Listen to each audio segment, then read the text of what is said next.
ترک وزیر خارجہ نے اسرائیل کی جانب سے امن کوششیں سبوتاش کرنے کی کوششوں کا خدشہ ظاہر کر دیا ہے۔ ترک وزیر خارجہ حاکان فیدان نے کہا کہ MOU میں باقی رہ جانے والے تکنیکی مسائل جلد حل نہ ہو سکے۔ یہ اہم معاملات ہیں، ان کی تکنیکی تفصیلات کو فوری طور پر حل کرنا آسان نہیں ہوگا، وقتاً فوقتاً تعطل پیدا ہو سکتا ہے اور ہمیں اس کے لیے تیار رہنا چاہیے۔ دوسری بات یہ ہے کہ اسرائیل ہمیشہ امن عمل سبوتاش کرنے کے لیے تیار رہتا ہے۔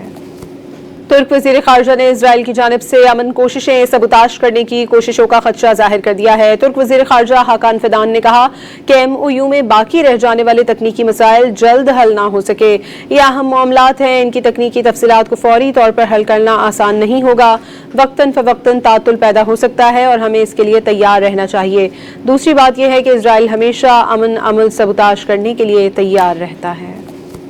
ترک وزیر خارجہ نے اسرائیل کی جانب سے امن کوششیں سبوتاش کرنے کی کوششوں کا خدشہ ظاہر کر دیا ہے۔ ترک وزیر خارجہ حاکان فیدان نے کہا کہ MOU میں باقی رہ جانے والے تکنیکی مسائل جلد حل نہ ہو سکے۔ یہ اہم معاملات ہیں، ان کی تکنیکی تفصیلات کو فوری طور پر حل کرنا آسان نہیں ہوگا، وقتاً فوقتاً تعطل پیدا ہو سکتا ہے اور ہمیں اس کے لیے تیار رہنا چاہیے۔